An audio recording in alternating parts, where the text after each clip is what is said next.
agradecer a oportunidade de estar com vocês. Eu estou aqui fazendo uma das coisas que eu mais gosto, que é conversar.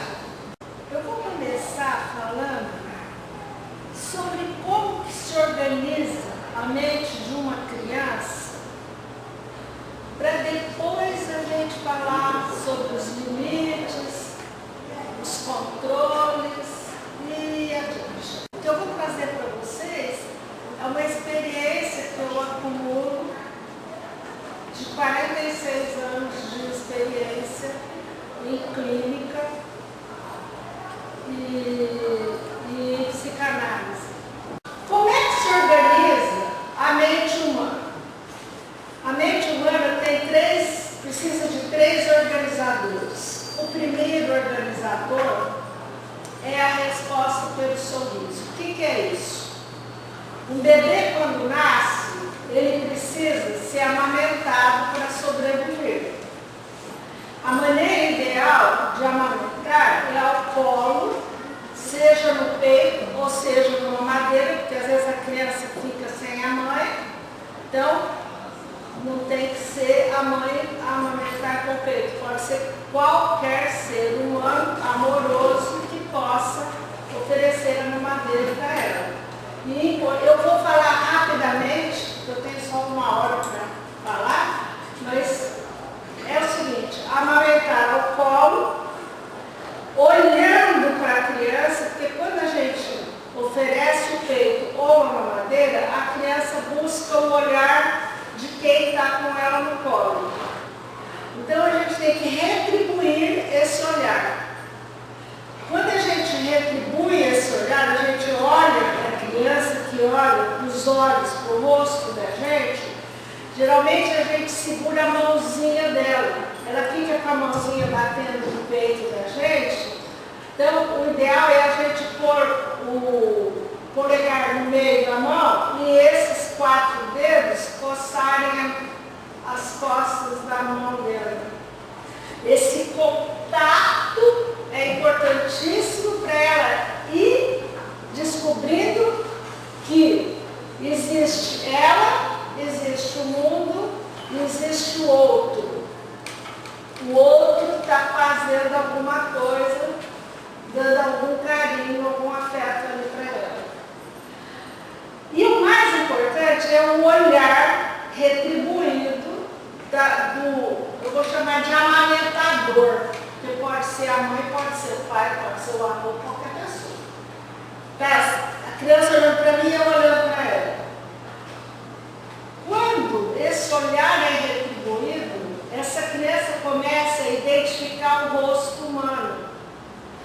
Existe uma pesquisa que mostra que do 26º dia ao 90º dia após o nascimento, a criança que é amamentada com a gente olhando para ela responde ao sorriso, ao olhar da gente com um sorriso. A criança, desde que nasce, ela sorri espontaneamente. Quando a barriguinha está cheia, está confortável, ela está agasalhadinha do jeito que é confortável para ela sorri. Mas sorrir intencionalmente para um objeto é depois do 26º dia. E para qual objeto? Não é para qualquer objeto que ela sorri. É para testa, olhos, nariz e boca em movimento. Por isso, quando a gente está amamentando, a gente tem que estar olhando para ela. Por isso, a gente não amamenta vendo televisão, a gente não amamenta com o celular na mão.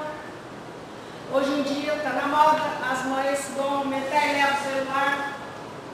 Não pode, você não tem que olhar para o celular, você tem que olhar para o filho. Quer dizer, depende do que você está querendo criar no mundo. Para o ser humano reconhecer outro ser humano, ele precisa ter um modelo ali. Você vai trocar uma fralda, você está de frente. Você vai dar comida, você está de frente. Antigamente, a gente trocava 20, 30 fraldas por dia. Então, 20, 30 vezes a gente ficava de frente falando, mexendo de frente para ela. Hoje em dia, troca 5 fraldas por dia, mais ou menos. Então, perdemos 20, 25 oportunidades por dia de ensinar que o ser humano está ali cuidando dela. Isso eu acho muito grave. Nós perdemos muito com as fraldas descartáveis. Mas não dá mais para a gente influenciar as mães e falar, você vai colocar fralda de pano. Até porque não dá conforto para a criança ficar molhada. E as mães não têm mais tempo para 30 trocas de fralda, essa também é a verdade. Então, quando você olha de frente, fica de frente, se interessa pela criança, você faz ela se interessar pelo teu rosto. E ela diferencia o rosto humano de todo o resto. Se você não fizer isso, ela se interessa pelo lustre, pelo enfeite do quarto, pela lâmpada. A criança é doida por lâmpada acesa. Pela lâmpada, pela luz, pelo ventilador. Então, você tem que ser mais importante que a luz, o ventilador, o penduricário que tem lá enfeitando o quartinho dela. Tá? Você tem que ser um estímulo humano para ela formar o primeiro organizador da mente. Eu reconheço o rosto humano. A partir disso, eu estabeleço base para a comunicação humana, porque a primeira coisa que eu preciso para me comunicar com o ser humano é olhar para a cara dele. Mas isso você não está me retribuindo. Então, eu vou me interessar, eu vou aprender a falar, eu vou aprender a ser gente com quem se interessou por mim. O primeiro organizador é a resposta pelo sorriso. É quando a gente faz assim para o bebê e ele sorri para a gente. Qualquer ser humano que chegar e fizer assim, a criança olha um pouco, você mexe de novo dele porque ela sorri para você. Quando ela sorri para a gente, reconhecia o ser humano. Isso aconteceu, ótimo. O cérebro dela está se organizando normalmente. Isso não está acontecendo, é preciso cuidado. É preciso caprichar mais, porque é a partir daí que ela vai aprender a se comunicar. E é pela comunicação que a gente se humaniza. É que eu vou aprender a língua, vou aprender os costumes, vou aprender a moral, vou aprender tudo. Né? O segundo organizador da mente é quando a criança que vai com todo mundo, as Maria vai com as outras, né? Você faz assim com a criancinha de até 6 meses, você faz assim, ela já dá os braços, para qualquer um. Qualquer estranho que chegar aí, faz assim, vem neném vai. Até 6 meses. Do 6 ao 8º mês, a criança estranha. A criança, olha que o estranho chega perto, ela vira e abraça quem está segurando ela. Ela abraça a mãe, a babá, a pessoa que ela reconheceu o rosto, aquelas pessoas familiares dela, ela reconhece isso e ela fala, esse aí eu não conheço, e eu não vou com estranho. Ela gruda em quem ela já confia e não quer saber de estranho. Quando você força a barra para pegar, essa criança entra em desespero. A gente chama de angústia do 8º mês. É normal, aos 8 meses, a criança ficar angustiada diante de estranho. Eu não quero saber de estranho, eu só quero quem eu reconheço. Se a criança vai com qualquer um, a criança passa dos 8 meses indo com qualquer um, isso não é bom sinal, ela não está organizadamente direito.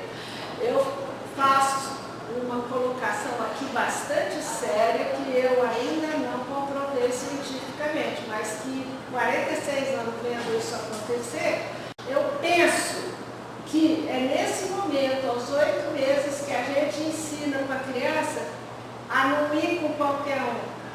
O que ela vai precisar fazer quando grande. O ser humano grande não pode dar atenção e outras coisas para qualquer um. Ela tem que selecionar para quem que ela se entrega. Isso começou com 8 meses. É importante, com 8 meses, a criança já estar apegada em alguém E aí, ó, ela vê que aquela pessoa que queria me pegar, agora ela está conversando com a mamãe abraça, o papai conversa, a vovó oferece um café, daqui a pouco ela vai para essa pessoa. Se aqueles que eu confio dão bola para essa pessoa, aí eu posso me entregar. É isso que a gente... Esse organizador, a angústia do 8º mês, é importantíssimo para a formação da personalidade da criança. E o terceiro organizador é um organizador fatal, é a aquisição do não. É o que acontece de 1 ano e meio a 2 anos, a criança aprende o não. De tanto ela fazer as coisas e a gente falar não, a gente muda o tom de voz, a gente muda a expressão, muda a cara da gente, a gente faz assim com a mão, a gente faz assim com a cabeça, ela olha e fala, peraí, acho que a água não vai descer o rio, a água vai subir. Quando eu escuto não, a mamãe não está com a mesma cara de sempre. Ela começa a aprender que tem coisa que não pode acontecer porque não ficou bom.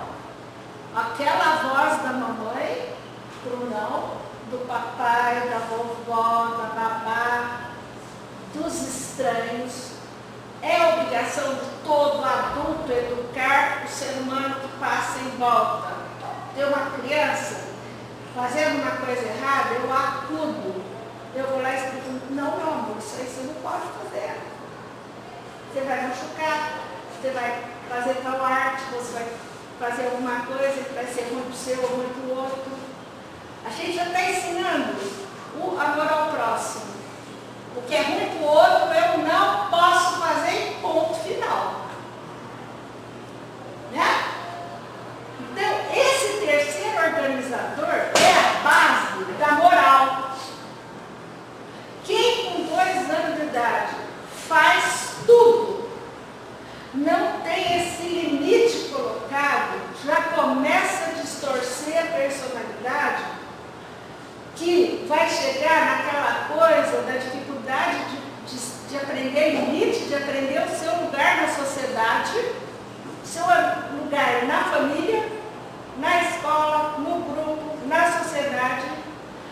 Isso é a base para a psicopatia. Eu não preciso explicar que a psicopatia, todo mundo está cansado do que é. Nós estamos cansados de ver, só ligar a televisão, você vê meia dúzia de exemplo deles, e em meia hora que você assistir lá, aparece história de uma meia dúzia deles. Não está assim hoje em dia isso aí. Gente sem limite, gente que o fim justifica os meios, gente que para conseguir o que quer não mede esforços e não está nem aí se prejudica alguém. Então, é com 2 anos que a gente começa a marcar esse divisor de águas.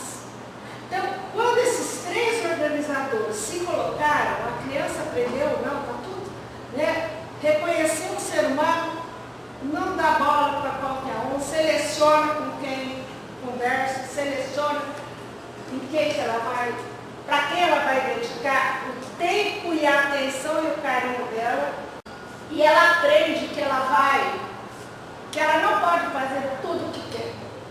Às vezes a gente fala para o fulano, vai fazer tal coisa. Ele fala assim, mas eu não gosto. Mas quem falou que a gente só faz o que gosta? Eu vivi uma experiência com meu filho. Marcelo não gostava de estudar. Eu falava, ninguém estuda porque gosta, estuda porque precisa. Ele vai brincar, a gente brincar, fala, você vai ficar morenona de burro abanando se você não for para a escola, moleque. Vai, tem que ir, blá, blá. E ele ia para o inglês e ele fazia o CCA, aí frente do microfone. Eu saía do inglês com eles, comprava pão, ia para casa, terça e quinta, toda terça e quinta, durante acho que uns 8 ou 10 anos. Um dia, eu peguei o menino, fui buscar o pão e falou, mãe, você ainda vai comprar pão? Eu falei, ainda? Como assim? Eu estou com pressa. Pressa para quê? Ele falou assim, eu tenho que estudar. Eu falei, então tá bom, daqui a pouco nós conversamos. Fui lá, comprei o pão, entrei no café, falei, falou, mãe, eu fui mal na prova de inglês, a professora deu outra chance, disse que eu tenho que fazer prova amanhã outra vez.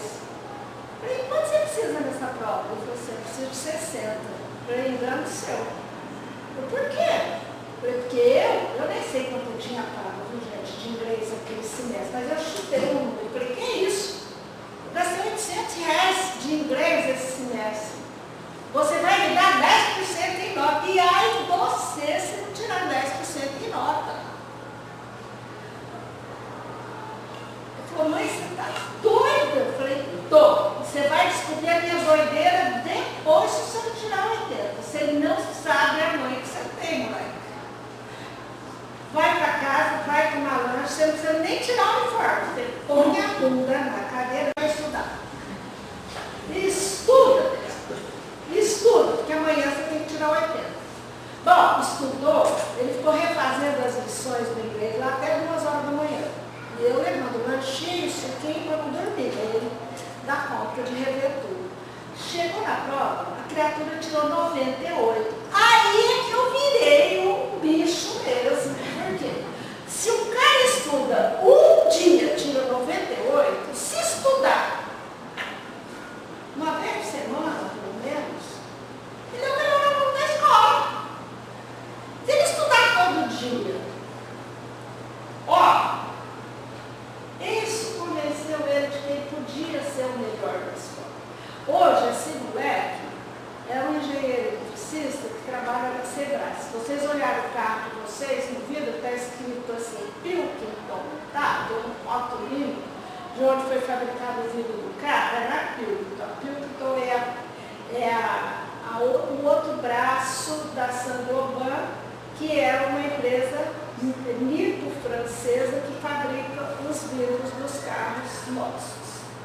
Só a GM não é lá, o resto, todos os vidros são feitos aqui. É engraçado que de vez em quando vem gente das outras filiais e vem os manda-chuva, os japoneses, os franceses, para reunião em Taubaté, empresa em Taubaté, e o Marcelo sempre tem que estar, ele é gerente só, ele não é diretor, nada disso, ele é um gerente, ele tem uns 10 anos de casa ainda.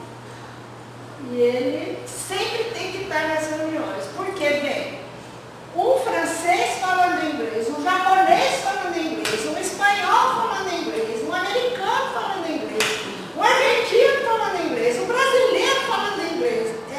Tem que entender esse sotaque. E o diretor, que é o assim, do Marcelo, ele me fala assim, Marcelo, seu inglês é melhor que eu, vamos lá, porque se eu tropeçar na língua, você me ajuda.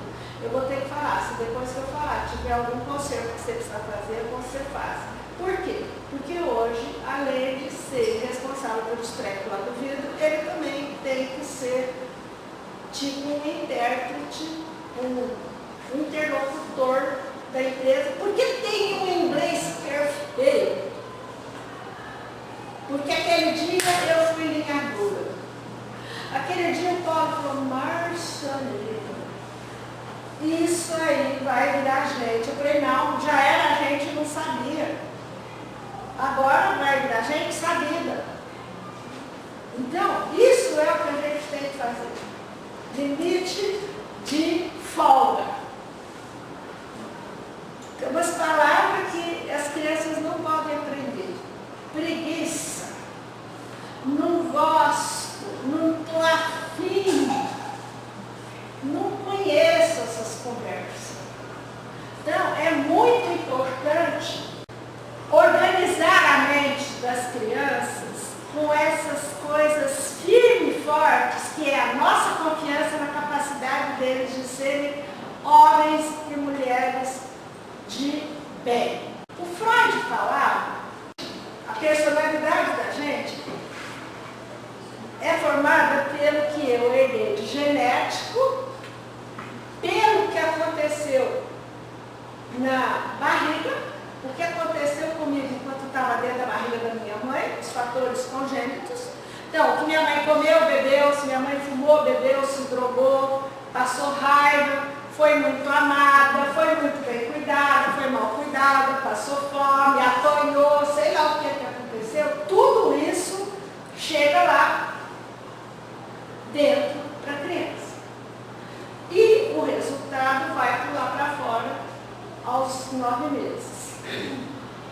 Quando pula para fora, aí ele fala assim, e aí o ambiente vai interferir e essa criança vai reagir. E dessa relação, o que você vai fazer, que o ambiente fez com você e o que você vai modificar do ambiente, o que você vai se modificar, isso aí vai fazer a personalidade da gente. O Freud era judeu e parou de conversar aí, mas também não exercia religião nenhuma, então parou de conversar aí. Eu já estou com 46 anos nessa estrada, o Freud já morreu faz muito tempo, eu já me dou a liberdade de pensar alguma coisa além dele. Eu penso que quando a gente nasce, além de fator congênito, genética e ambiente, tem uma coisa que é a minha alma. A minha alma dá a cor daquela música. Nós cantamos agora. Que cor que eu sou? Que cor que eu quero ser? Me deram um livre-arbítrio. Livre-arbítrio é poder escolher entre dois caminhos. Livre-arbítrio é só fazer o que é certo. Não tem dois caminhos, não, só tem um. O que não prejudica o universo. Ético hoje em dia não é mais, não faça para o outro que não pode, que não é bom para você. Eu não posso fazer para o universo o que não é bom. Então, tem que ter uma responsabilidade muito maior do que simplesmente não chatear o meu marido, o meu filho, o meu funcionário, ou seja, o meu distante. Então, isso é muito importante. A gente ter essa noção de que nós somos responsáveis por tudo que está acontecendo aí, e isso a nossa alma, Freud fala de alma, e eu falo, a nossa alma diferencia um sujeito do outro. Às vezes eu tenho gêmeos idênticos, as crianças nascem idênticas. Mesma cara, mesmo tudo. Até pular para fora da barriga da mãe, são iguais a isso. Mas quando a gente olha para a cara de um, olha para a cara do outro, você vê que eles são diferentes. Eles são iguais, eles choram por coisas diferentes, um chora mais, outro chora menos, um é mais alegrinho, um sorri com 26 dias, o outro leva 90 dias para sorrir para a gente. Um vai com qualquer um, outro não, ele já é receoso antes dos 8 meses, ele já começa a selecionar. Então, as crianças são diferentes. Eu até questiono uma coisa que tem nas ideologias voando lá fora, que é assim, temos que trabalhar com as diferenças para que todos sejamos iguais. Impossível sermos iguais. Todo mundo é diferente de todo mundo, nem gêmeo idêntico é igual, porque a gente tem uma alma. O espírito é meu.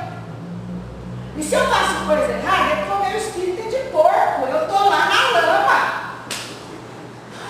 A culpa não é do espírito que me guia. Eu vivi uma experiência louca uma vez. Meu pai teve um derrame, ficou 21 dias dentro da UTI. Quando ele saiu, ele não sossegava com a sonda no nariz. Então, eles amarravam meu pai. Eu falei, não, nem pensar. Catei o motorista dele, que era uma pessoa que já trabalhava com ele há uns 20 e tantos anos lá na fazenda. Eu falei, você agora vai ganhar, você vai falar o preço que você quiser, mas você vai ficar aí segurando a mão do meu pai para não amarrar. Eu fico de cá, você fica daí. Nós vamos segurar para eles não arrancar a sonda, porque cada vez que põe e tira essa sonda, machuca tudo. Então eu falava, você vai segurar e eu fico de cá. E ficamos. Isso, quando a gente saía para tomar banho, eu amarrava ele. Meus irmãos não tinham essa paciência, neto, ninguém tinha essa paciência. Só eu e esse motorista que conseguimos ficar lá segurando na mãozinha dele. Teve um dia que meu pai vira e fala assim, meu pai não falava, ele estava, a lesão foi na área da língua, ele não falava direito. De repente ele olha para a porta do quarto e fala assim, eu vou embora com meu filho. Eu olhei para a porta, não vi meu irmão. Falei, Toninho não tem não. Ele falou, não, eu vou pro Lemão. Lemão era o apelido do meu irmão que morreu há 30 anos. Eu olhei para aquilo, não vi ninguém. Eu não tenho esse nome. Não vi. O motorista falou, doutora, eu vou sair correndo. Eu falei, não vai não, você é macho ou é o quê? Ele falou, ele está vendo o Valdir ali. Eu falei, e daí? Ele vira e fala assim, eu vou com meu filho. Eu falei, não vai não, porque se ele quisesse te levar, tinha que ter te pego lá na UTI. Aqui quem manda sou eu, não vai mesmo, vai ficar. Isso não é o que Deus quer, ele pode estar querendo, mas não é o que Deus quer. E Deus falou para mim que você vai ficar, e fica quieto. Eu segurava ele com uma mão, na outra mão eu catei o meu terço, eu sou católica. Passei a mão no terço, eu rezei. E aí, para dar força para o peão, eu falava assim, eu rezo, você responde. Ah, Maria, Santa Maria, e a gente rezou junto. Contaminei ele com a minha convicção. Eu sei que daqui a pouco chegam os médicos e falam assim, como é que está seu juvenal? Eu falei, se você deixar eu tirar essa sonda, levar ele para casa, eu dou comida para ele vai ficar ótimo. Ele falou assim, se você conseguir dar comida para ele aqui dentro, eu deixo você levar para casa. Eu falei, posso buscar comida? Pode. Eu falei, pode amarrar a mão de cá, você fica aí, amarra uma mão só. Eu fui buscar uma pamonha. Meu pai era um baiano, adorava pamonha. Busquei pamonha e leite, cortei a pamonha no dia, dei para ele comeu para o médico. Ele comeu. O que ele comeu? Pamonha. Pamonha! Eu falei, pamonha. Você falou comida? Eu dei pamonha. Pamonha é comida. Aí ele falou, então bora levar para casa. Bom, entre eu e meu irmão, ganhei eu. O meu irmão levou ele, isso meu pai tinha 76 anos, levou ele com 92. Até lá quem lutou, o meu chefe. Então, a gente tem que ter um espírito forte e pôr ordem na casa. Aqui nessa casa só se faz o que é certo. Aqui nessa casa só se faz o que é bom para todo mundo.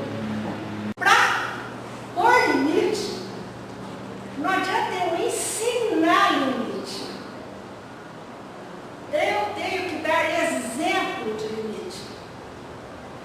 Não é com conversinha que a gente ensina para o filho. Ai, precisa de diálogo. Precisa. Diálogo depois do exemplo. Então, eu tenho um pai que quer que o filho o respeite, mas ele é um homem respeitador a semana inteira. Trabalha, vai lá, põe terno, gravata, vai trabalhar, todo chique, todo respeitado lá na empresa que ele trabalha.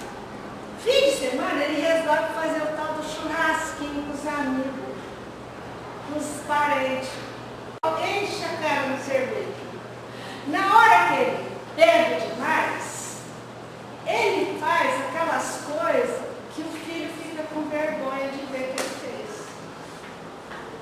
Então o cara às vezes fala umas palavras que sem o álcool ele não faria, porque o álcool dissolve a censura. Então o sujeito fala o que não deve, faz o que não deve, fica inconveniente. Então o pai quer que o filho seja conveniente, mas ele de sábado e domingo é inconveniente. E aí? Quem é que o filho vai escutar? Quem é o exemplo para esse filho? Então o que precisa é coerência.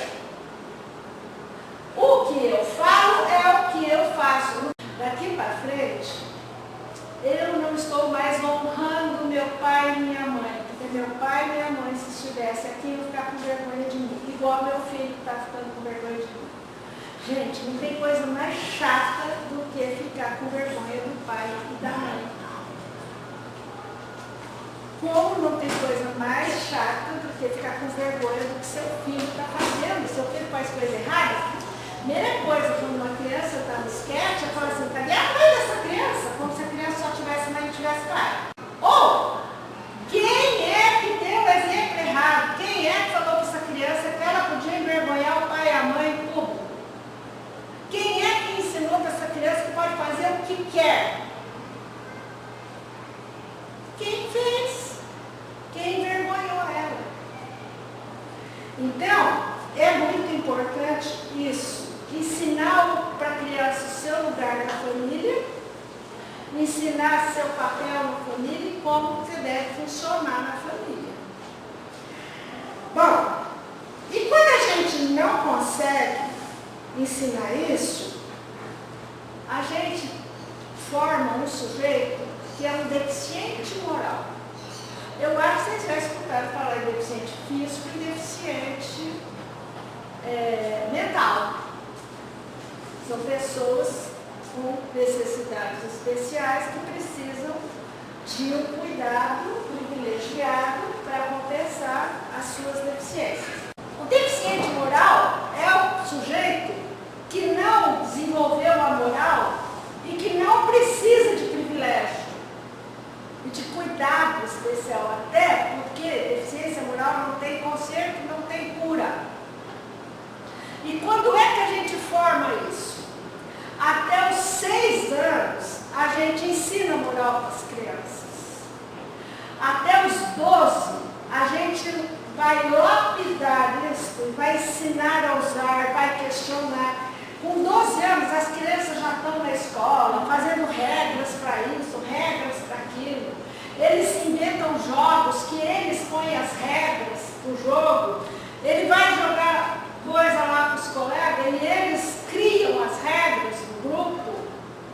Por quê? Porque ele já desenvolveu a noção do que pode e do que não pode. E no jogo, isso pode e aquilo não pode.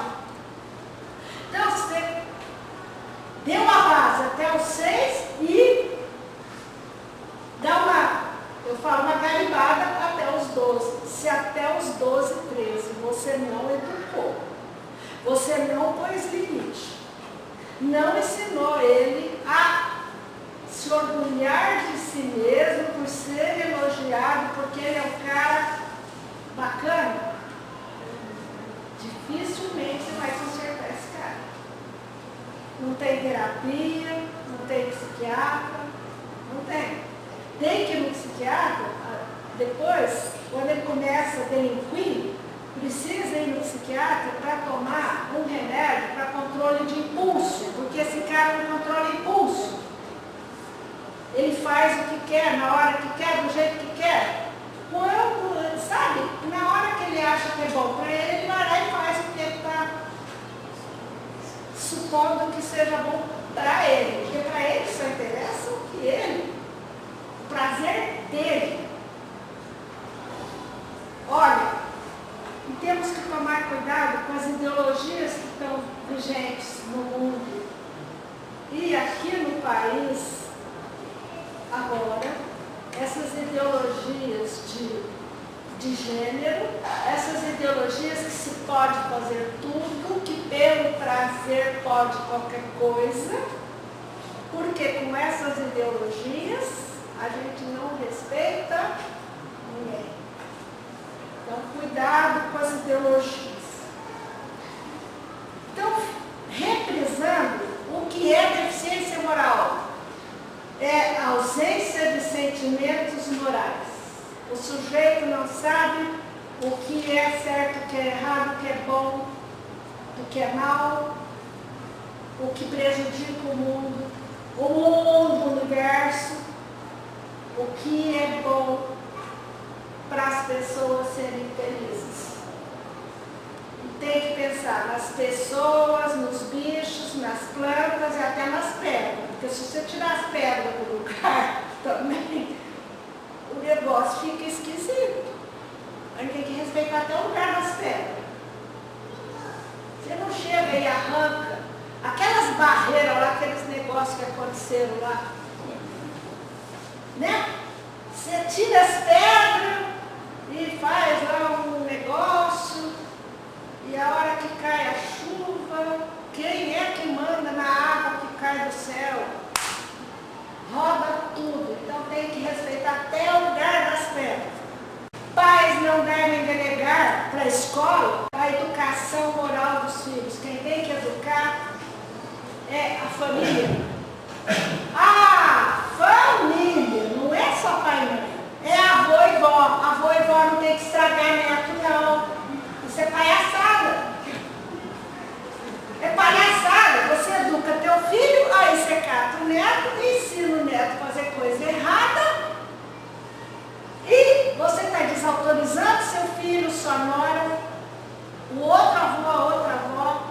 Você está ensinando que não tem que honrar pai e mãe. Você está ensinando que a bagunça é vigente. Não. O que não pode na casa do pai e da mãe, também não pode na casa dos avós. Quem está educando é o pai e a mãe. Quem tem que educar filhos são os pais. O que vale, as regras da casa do pai e da mãe são as que devem ser vigentes e obedecidas na casa dos 4 avós. Ok? Avô e avó tem que educar. Se você quer que seu neto vire gente do bem, você ensina ele a honrar pai e mãe e seguir as regras do pai e da mãe. Se você acha que teu filho está orientando errado, chama em particular e discute isso com ele, questiona por que você acha que teu filho está errando na educação do neto, e quem vai decidir o que vai fazer é o pai e a mãe. Muito diálogo sobre atitudes nossas. A gente tem que conversar muito sobre as nossas atitudes e as atitudes dos outros. A gente tem que ensinar a criança a desenvolver uma crítica sobre si mesmo e sobre os outros. Então, fulano fez coisa errada, a gente fala, nossa senhora, onde vamos chegar com essa conduta? Onde esse país vai chegar com essa ideologia? Onde o mundo vai parar com essa monstruosidade toda que nós estamos vendo aí, com essas guerras, com essas coisas? A gente discute guerra com as crianças. Olha, tem um povo lá, são irmãos. É todo mundo falando árabe e todo mundo se matando. Os russos e os ucranianos, eles falam russo. Um falando russo de cá, falando de russo de lá, eu matando de cá, eu matando de lá. Que coisa é essa? Como que um irmão mata outro? Então, outro dia eu falei isso para uma criança, e era uma criança que conhecia a Bíblia, ela falou, mas Caim matou Abel. Eu falei, o Caim não tinha sido educado ainda. Eu não sabia o que falar com o moleque, falei o que veio do Caim. Eu falei, não tinha sido educado. Se eu fosse a mãe dele, eu já tinha dado pro jeito dele. Bom, é muito importante ensinar a diferença para a criança entre desculpa e perdão. Desculpa é quando eu esbarro em alguém, estou andando na rua e esbarrei, ai, desculpa. Tá bom. Perdão é, peraí, cara, fui mal, não te respeitei, não pensei em você, fiz o que quis, te magoei, te chateei, te prejudiquei, não vou fazer mais isso. Me perdoa, volta a fita, vamos começar de novo. Perdão foi feito para perdoar, tem música que fala isso. E Jesus ensinou isso naquela história de joga a primeira pedra, quem nunca pegou. A gente ensina a filha a escolher roupa, né? A gente ensina a criança assim, a criança quer pôr a camiseta vermelha. Filho, mas é de manga comprida, hoje está um calorão danado. Pode pôr vermelha, mas regata. Não é calça jeans hoje é uma roupinha mais fresca. A gente ensina pequenininho essas coisas. A gente ensina, agora não é hora de comer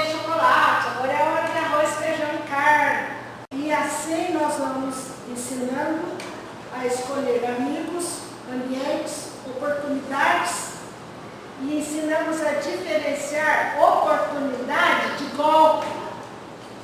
Está na hora. Tanto de oportunidade na internet que a maior parte delas é tudo golpe. A gente tem que ensinar o filho a diferenciar colegas de amigos. Distração de diversão. Internet é distração. Não te diverte a internet. A diversão dá prazer. A distração só te desconecta. É interessante. Hoje, antigamente, não tinha tanta criança com déficit de atenção como tem hoje. Mas as crianças que ficam pregadas no celular, nas telas, elas são tudo distraídas. A hora que a professora vai lá na frente para dar uma lição, escrever um negócio, elas não conseguem prestar atenção no ser humano, porque elas estão pregadas nas telas. Elas estão lá viajando uma bobeirada que eles viram no YouTube da vida. Quem sabe o que é bom e ruim para a criança é a Sociedade Brasileira de Pediatria. Vocês entrem no site deles, na internet, lá tem uma resolução, não é resolução não, é um artigo escrito por um grupo grande dos maiores pediatras, melhores pediatras do país, escreveram referências de como lidar com o mundo virtual das crianças. Quantas horas a criança pode ver de tela e a partir de que idade, para vocês terem uma ideia, as nossas crianças, podemos ficar no máximo 2 horas por dia, a menos que a gente precise disso para trabalhar. Precise do celular para trabalhar. Nem o celular, nem o computador, nem o tablet, nada disso. Então as crianças não devem ficar. Elas têm que ficar ligadas em pessoas e não em telas. E aí é que tá. É o tal da gente pôr limite para a criança não ficar na tela, mas a gente chega do trabalho e abre a tela e fica lá. Antigamente a gente ficava no Jornal Nacional, agora a gente fica no celular também. As pessoas eles ficam com 2 telas ligadas. E o filho ligado onde mesmo? Na tela deles. O filho desligado do ser humano mais importante da vida dele, que é o pai e a mãe. Aí o que acontece? Como esse filho está distraído, esse filho não tem ídolo. Ele tem influenciador, youtuber. As crianças antigamente queriam ser jogador de futebol, agora todo mundo quer ser youtuber. Aí a gente fala, mas você tem que estudar. Para que fulano não estudou e ganha dinheiro, está milionário? Olha a casa, pior que eles mostram. Eles falam, tia, você quer ver o celular? Eu não quero celular na negociação. Não, empresta o seu. Que empresta o meu? Coisa nenhuma. Não estou interessada, né, na casa de rico que o outro tem. Esses caras estão enfeitiçando as crianças com coisa errada, com coisa material, com ter e não com ser. Então esses ídolos, eles estão fazendo essas crianças quererem ter coisas. E a gente trabalha que nem os malucos para dar o que eles precisam para ser. Para pagar a escola, para pagar o inglês, para pagar a natação, para pagar... Seu filho precisa de está com colesterol alto, tem que fazer exercício, precisa pagar a academia ou personal para essa criança, uma coisa assim. E a criança quer comprar o tablet novo, o iPhone novo, é um sufoco. Então, aí entra a história das barganhas. Aí os pais começam a trocar, peraí, não, você tirar notão, eu te dou o iPhone. As crianças querem comprar coisas e a gente fala assim, tá bom, se você passar de ano, eu te dou o iPhone. Gente, cuidado, com 18 anos ele pega uma Ferrari. e eu não dou conta de dar nem um focinho 68. Como é que faz? Então, ó, eu nunca gostei desse negócio de ficar presenteando, dando coisa. Eu não gosto nem de dar coisa em data certa. Eu vejo uma coisa que combina com minha filha, eu compro para ela. Minha filha mora na Suécia, vem para cá uma vez por ano. Eu vou lá uma vez por ano enquanto Deus me permitir. O que eu faço? Eu compro os presentinhos que eu acho que tem a cara dela, que ela vai usar para lá, e guardo. Quando ela vem, ela leva. Mas não é que é dia do aniversário, dia do Natal, dia não sei por quê. É o dia que eu olho para aquilo e eu sinto um amor por ela, vontade de abraçar ela e entregar aquele presente. Se eu tiver condição, eu compro e guardo. O dia que eu encontrar com ela, ela vai saber que eu lembrei dela faz 6 meses. Então, eu só não posso guardar aquele doce ameixinho, aquelas ameixinhas de queijo. O docinho de queijo, minha filha é doida, eu não posso comprar aquilo e guardar 6 meses. Tem que esperar ela chegar, porque ela vai chegar amanhã na minha casa. Ontem eu comprei o fruto de ameixinha lá no mercado, estou esperando ela chegar. Coisa que eu tenho que comprar essa. Mas a gente tem que presentear as crianças com o que elas precisam, não com o que elas querem, exatamente. Porque muitas vezes elas querem o que não faz bem para elas. Eu preciso dar a elas o que vai enriquecer a vida delas de alguma coisa para ela ser uma pessoa mais feliz. Outro dia eu vi uma palestra de um pediatra famoso falando: os pais têm que ser os coaches dos filhos. Deus me livre disso. Pai não é coach de filho. Coach é aquele sujeito lá que eu não sei onde que eles estudam aquelas coisas. Eu escuto aqueles coaches, eu tenho vontade de agachar e chorar, porque são coisas tão generalizadas e cada sujeito precisa de um negócio. Cada pessoa gosta de uma coisa. O Marcelo, aquele meu filho que trabalha lá com os filhos, ele ganha mais do que eu. Ele acho que ganha uns 2, 3 salários no mês.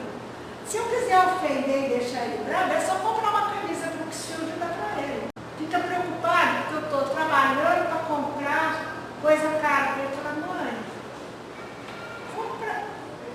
Vai no teatro. Agora eu aprendi, para me deixar o Marcelo nervoso é só ir naquela torra, deixa frio, não sei o que, comprar umas camisetas folgadas e tal, e aí ele fica feliz. Eu não me sacrifiquei por presentear. Então, o que a gente dá para o filho não é presente, é afeto. Eu lembrei de você, olha, que nem meu filho gosta de pedalar. Então, eu vejo uma camiseta que tem uma bicicleta desenhada, eu compro a camiseta de bicicleta e dou uma para ele e uma para a filha dele. Os dois vão passear de bicicleta, de camiseta de bicicleta.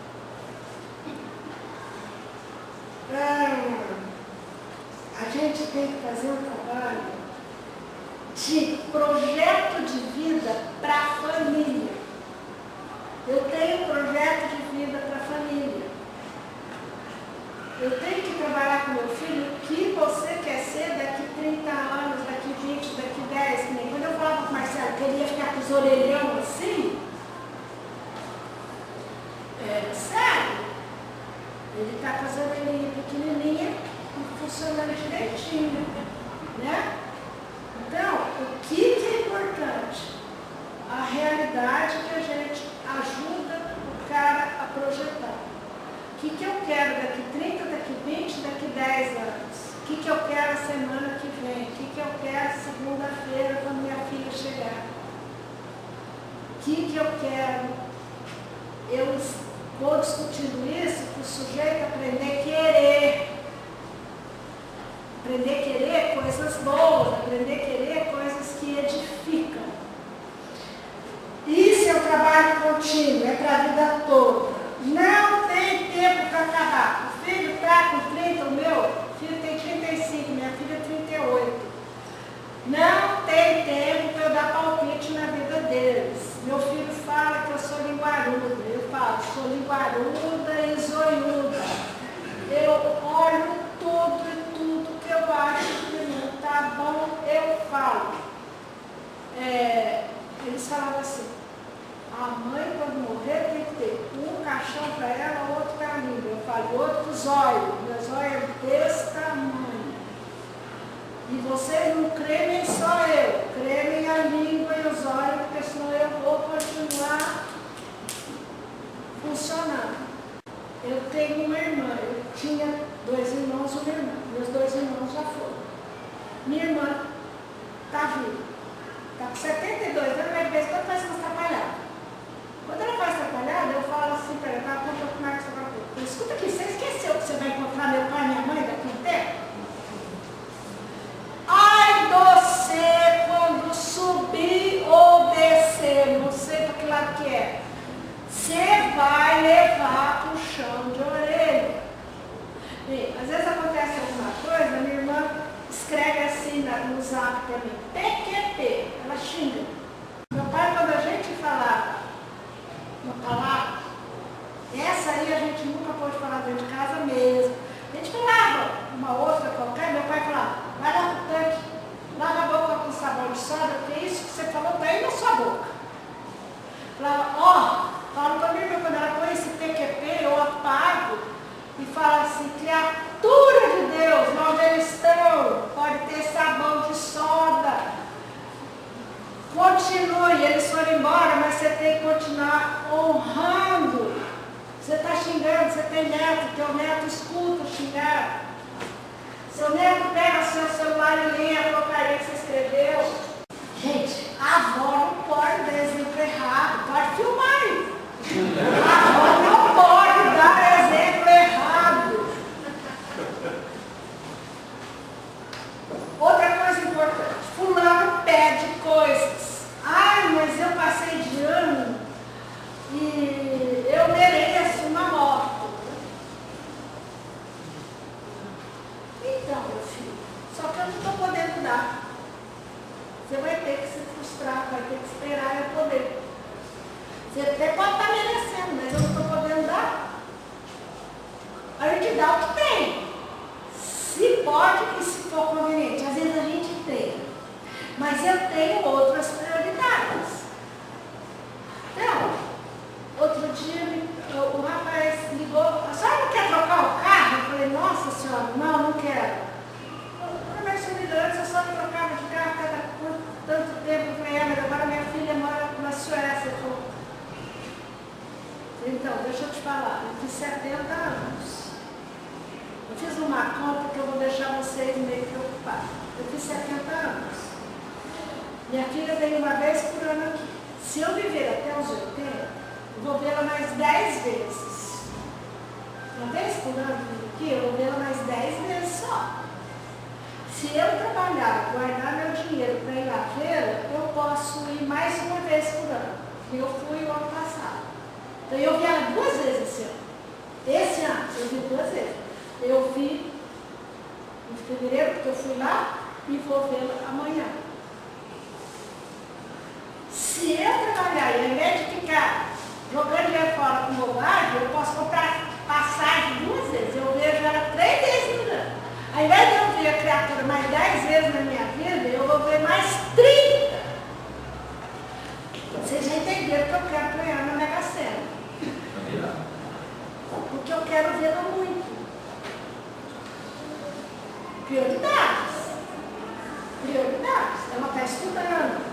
Está fazendo um curso lá que ela não pode vir para cá, a não ser nas férias. Então, eu posso. Então, eu vou. Então, a gente tem que ter projeto de vida. Agora, meus planos não são de viver até os 80. Porque eu tenho uma meta de 3 aninhos.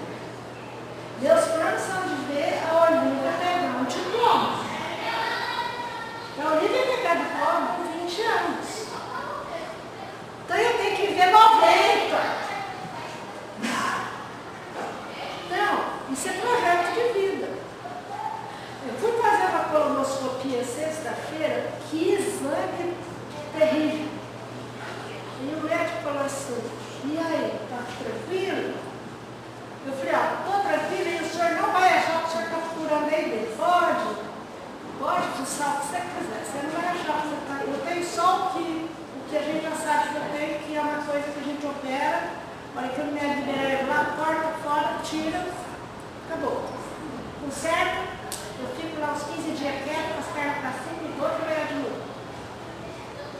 Mas essa outra coisa que você está procurando aí, o senhor não vai achar que eu. Onde você arruma essa convicção?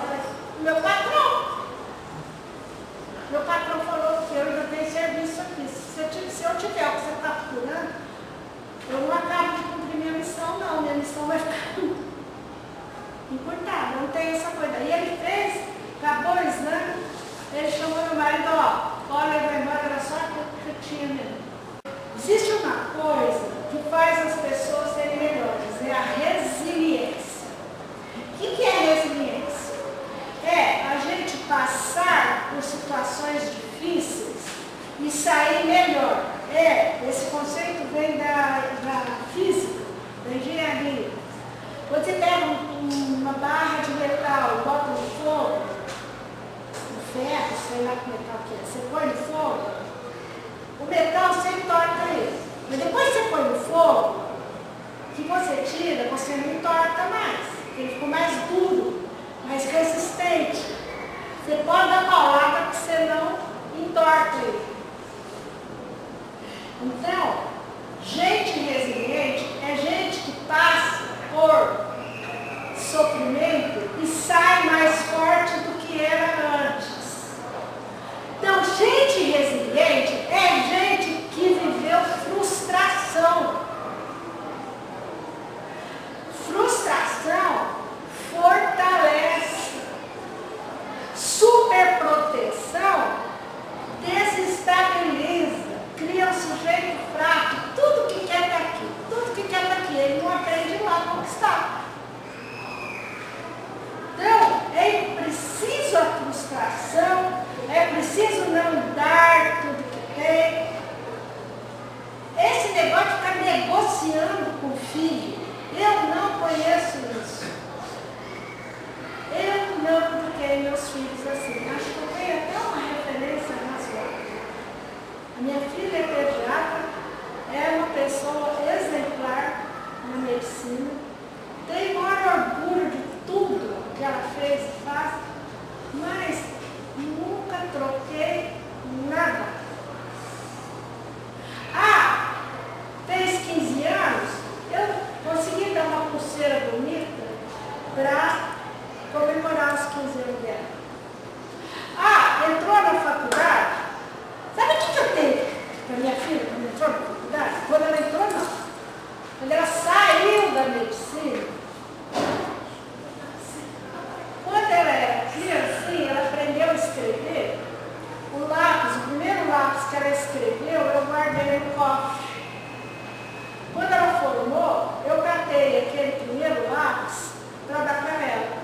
Por acaso, eu guardei aquele lápis. Naquela época, meu marido tinha comprado um consórcio, chamado Consórcio Nacional ABC. E chegaram uns envelopes desse negócio lá em casa. Não sei o que tinha dentro, que eu nunca li, mas devia ser um extrato, que já tinha lá, sei lá. Eu queria guardar o lápis, eu catei aquele envelope do consórcio, pus o lápisinho dentro, dobrei e escrevi assim, lápis que a Clarissa escreveu as primeiras palavras, que foi do fósforo. Quando ela ia se formar, ela falou, mãe, eu queria tanto que minha avó viesse na minha formatura. Eu falei, sim, a avó virá. Mas a avó dela já subiu. Eu falei, filha, você tem um anel, é sua. Eu tenho, minha sogra deixou comigo um anel que era da bisavó do meu marido. Foi da bisavó, foi da avó, foi da mãe e passou para mim. Eu falei, você vai levar a bisavó do seu pai, a avó, a mãe, a tua avó, você vai levar todo mundo. Põe esse anel no dedo, vai nessa formatura que ela se representa. Esse povo vai estar tudo lá com você. Mas olha quando você pegar esse anel, eu achei o lápis com esse bilhete. E esse consórcio, nem sei se existe, ele tinha um slogan assim: investimento hoje, patrimônio amanhã. É isso. Mandei fazer um quadro e pus o envelope colado assim: investimento hoje, patrimônio amanhã. Esse é o plato que a Clarissa escreveu as primeiras palavras. Hoje ela está pegando um diploma de médico. E colou o lapisinho e eu peguei esse presente para ela, ela não sabia que isso existia. Uma emoção só. Onde que ela começou a ser médica? Quando aprendeu a escrever. Então, são essas coisas que a gente dá para o filho. Afeto, carinho, elogio demais. Toda vez que eu fico orgulhosa deles, eu falo. Porque quando eu ficava envergonhada, eu falava também. Graças a Deus foram raras vezes. Por que tem gente que é mais resiliente do que outro? Porque aquela alma que vem traz um diferencial que, penso eu, que são uma alma mais evoluída, ela resiste melhor e às vezes, mesmo tendo vivido coisas muito difíceis, essas pessoas vencem. A apostila que vocês estudem tem uma pergunta: se os pais são responsáveis pelas dificuldades dos filhos. Os pais são responsáveis, sim, mas a sociedade está interferindo demais. Antigamente, a gente educava os filhos e falava: com a educação que eu dei, meu filho não corre perigo de se perverter, não vai para o caminho errado.